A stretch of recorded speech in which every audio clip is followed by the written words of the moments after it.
കാടിന്റെ നിശബ്ദതയിൽ ഒരു മരച്ചുവട്ടിൽ സൂക്ഷിച്ചു നോക്കുമ്പോൾ കരിയിലകൾക്ക് ഇടയിലൂടെ മിന്നിമറയുന്ന ഓറഞ്ച് നിഴൽ കാണാം. നമ്മൾ അങ്ങോട്ട് ഒരു ചുവട് വെക്കുമ്പോഴേക്കും കാതടപ്പിക്കുന്ന ഒരു ഗർജനത്തോടെ അന്തരീക്ഷത്തെ പ്രകമ്പനം കൊള്ളിച്ചുകൊണ്ട് ഒരാൾ ഉയർന്നു വരും. പൂച്ച കുടുംബത്തിലെ ഏറ്റവും വലിയ പ്രതാപി കടുവ. ഏഷ്യയിലെ വനാന്തരങ്ങളിൽ ഭയം വിതയ്ക്കുകയും അതേസമയം സൗന്ദര്യം കൊണ്ട് മനുഷ്യനെ അത്ഭുതപ്പെടുത്തുകയും ചെയ്യുന്ന ഈ രാജാക്കന്മാർ പ്രകൃതി സൃഷ്ടിച്ച ഏറ്റവും മികച്ച ഇരപിടിയന്മാരിൽ ഒന്നാണ്.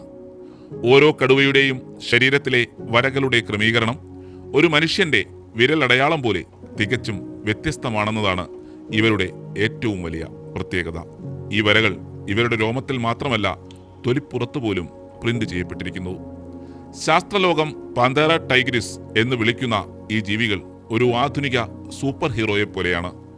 വർഗീകരണപരമായി ഫെലിഡേ കുടുംബത്തിലും പാന്തറ ജനുസിലും ഉൾപ്പെടുന്ന ഇവ ശരീരബലത്തിൽ അഗ്രഗണ്യന്മാരാണ്. ഒരു പൂർണ്ണ വളർച്ചയെത്തിയ ആൺകടുവയ്ക്ക് 180 മുതൽ 320 കിലോഗ്രാം വരെ ഭാരവും തോൾ വരെ 90 മുതൽ 110 സെന്റിമീറ്റർ ഉയരവും വാലുൾപ്പെടെ 2.4 മുതൽ 3.3 മീറ്റർ വരെ നീളവും ഉണ്ടാകും. തോളിന്റെ ഭാഗത്തുള്ള അതിശക്തമായ പേശികൾ സ്വന്തം ശരീരഭാരത്തിന്റെ ഇരട്ടിയിലധികം തൂക്കമുള്ള ഇരകളെപ്പോലും അനായാസം വലിച്ചു കൊണ്ടുപോകാൻ ഇവയെ സഹായിക്കുന്നു.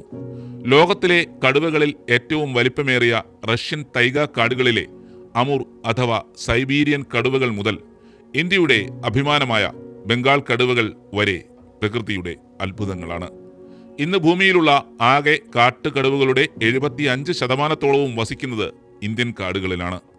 ഇന്ത്യക്ക് പുറമെ Nepal, Bhutan, Bangladesh, Russia, China, Thailand, Malaysia, Indonesia എന്നീ രാജ്യങ്ങളിലും കടുവകളെ കാണപ്പെടുന്നു. പച്ചപ്പ് നിറഞ്ഞ മഴക്കാടുകൾ, സുന്ദർബൻസിലെ കണ്ടൽക്കാടുകൾ, പുൽമേടുകൾ, തത്തുല്യമായ തണുപ്പേറിയ താഴ്വരകൾ എന്നിവിടങ്ങളിലൊക്കെ അതിജീവിക്കാൻ ശേഷിയുള്ള അസാധാരണമായ വഴക്കമാണ് ഇവർക്കുള്ളത്. സ്വന്തം അതിർത്തികൾ മൂത്രത്തിന്റെ മണം കൊണ്ടും വൃക്ഷത്തൊലികളിൽ നഖം കൊണ്ട് വരഞ്ഞുമാണ് കടുവകൾ അടയാളപ്പെടുത്തുന്നത്. സാധാരണ പൂച്ചകൾക്ക് വെള്ളം കണ്ടാൽ അലർജിയാണെങ്കിൽ കടുവകൾക്ക് കനാലിലും പുഴയിലും നീന്തി തുടിക്കുന്നത് ഒരു ഹോബിയാണ്. ശരീര താപനില ക്രമീകരിക്കാനും വിനോദത്തിനുമായി പുഴകളിലും കനാലുകളിലും മണിക്കൂറുകളോളം സമയം ചെലവഴിക്കാനും കിലോമീറ്ററുകളോളം സുഖമായി നീന്താനും ഇവർക്ക് പ്രത്യേക കഴിവുണ്ട്.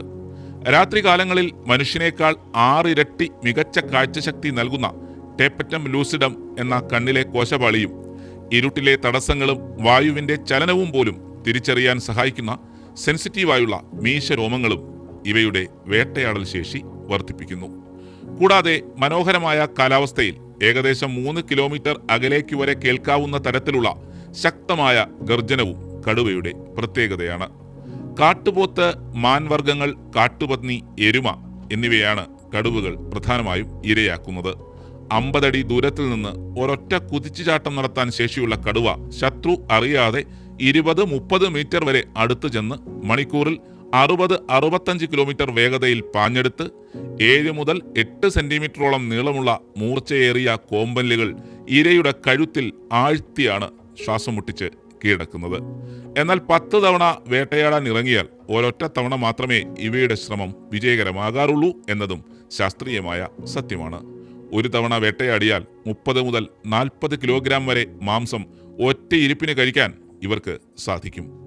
ഇനി ഇവരുടെ കുടുംബജീവിതത്തിലേക്ക് വന്നാൽ കാട്ടിൽ സിംഗിൾ ഈസ് ഹാപ്പി ലൈഫ് നയിക്കുന്നവരാണ് ഇവർ. തനിച്ച് ജീവിക്കാനാണ് ഏറെ ഇഷ്ടം. പ്രജനന കാലത്ത് മാത്രം ഇണചേരുന്ന ഇവയുടെ ഗർഭകാലം 93 മുതൽ 112 ദിവസങ്ങൾ വരെയാണ്. പെൺകടുവ പ്രസവിക്കുന്ന 2 മുതൽ 4 വരെ കുഞ്ഞുങ്ങൾ ജനന സമയത്ത് പൂർണ്ണമായും അന്ധരും അമ്മയുടെ പൂർണ്ണ സംരക്ഷണത്തിൽ കഴിയുന്നവരുമായിരിക്കും. ഏകദേശം 18 മാസത്തിനുള്ളിൽ വേട്ടയാടാൻ പഠിക്കുന്ന കുഞ്ഞുങ്ങൾ 2 മുതൽ 3 വർഷത്തിനുള്ളിൽ സ്വന്തമായി അതിർത്തികൾ കണ്ടെത്തി അമ്മയിൽ നിന്ന് വേർപിരിയുന്നു. എന്നാൽ രോഗങ്ങൾ, പട്ടിണി, മറ്റ് മൃഗങ്ങളുടെ ആക്രമണം എന്നിവ കാരണം പകുതിയോളം കുഞ്ഞുങ്ങൾ മാത്രമാണ് പൂർണ്ണ വളർച്ച പ്രാപിക്കുന്നത്. കാട്ടിൽ 10 മുതൽ 15 വർഷം വരെയാണ് ഇവയുടെ സാധാരണ ആയുസ്. മനുഷ്യരുടെ അനധികൃത വേട്ടയാടലും കാടുകൾ വെട്ടിത്തെളിച്ചുള്ള വാസസ്ഥല നാശവും കാരണം ഇന്ന് ഈ മഹത്തായ ജീവിവർഗം വംശനാശ ഭീഷണി നേരിടുകയാണ്. ഒരു കാലത്തുണ്ടായിരുന്ന 9 ഉപസ്പീഷീസുകളിൽ ബാലി, ജാവൻ, കാസ്പിയൻ കടുവകൾക്ക് പൂർണ്ണമായും വംശനാശം സംഭവിച്ചു. സൗത്ത് ചൈന കടുവകൾ കാടുകളിൽ നിന്ന് വംശനാശം സംഭവിച്ച അവസ്ഥയിലാണ്. നിലവിൽ ലോകത്താകമാനം 5000-ഓളം കാട്ടുകടുവകൾ മാത്രമേ ബാക്കിയുള്ളൂ. 1970-കളുടെ തുടക്കത്തിൽ ഇന്ത്യയിലെ കടുവകളുടെ എണ്ണവും ആശങ്കാജനകമായി കുറഞ്ഞതായി കണ്ടെത്തിയിരുന്നു. ഇതേ തുടർന്ന് 1973-ൽ അന്നത്തെ പ്രധാനമന്ത്രി ഇന്ദിരാഗാന്ധിയുടെ നേതൃത്വത്തിൽ ചരിത്രപ്രസിദ്ധമായ പ്രോജക്ട് ടൈഗർ പദ്ധതിക്ക് രാജ്യം തുടക്കമിട്ടു. ഇന്ന് നാഷണൽ ടൈഗർ കൺസർവേഷൻ അതോറിറ്റിയുടെ കണക്കുകൾ പ്രകാരം ലോകത്തെ ആകെ കാട്ടുകടുവകളുടെ 75%-ലധികവും വസിക്കുന്നത് ഇന്ത്യയിലാണ്. മധ്യപ്രദേശ്, കർണാടക, ഉത്തരാഖണ്ഡ്, മഹാരാഷ്ട്ര, അസം, നമ്മുടെ സ്വന്തം കേരളം അടക്കമുള്ള പശ്ചിമഘട്ട മേഖലകൾ ഇവയുൾപ്പെടെയുള്ള സംസ്ഥാനങ്ങളിലെ 50-ലധികം വന്യജീവി സങ്കേതങ്ങളിലായി കടുവകൾ ഇന്ന് ഭയമില്ലാതെ വിഹരിക്കുന്നു. വനഭൂമിയുടെ ആരോഗ്യവും ഭക്ഷ്യശൃംഖലയുടെ സന്തുലിതാവസ്ഥയും നിലനിർത്താൻ കാടിന്റെ ഈ വരയൻ വിസ്മയങ്ങളെ ജീവനോടെ സംരക്ഷിക്കേണ്ടത് ഭൂമിയുടെ തന്നെ നിലനിൽപ്പിന് അത്യന്താപേക്ഷിതമാണ്.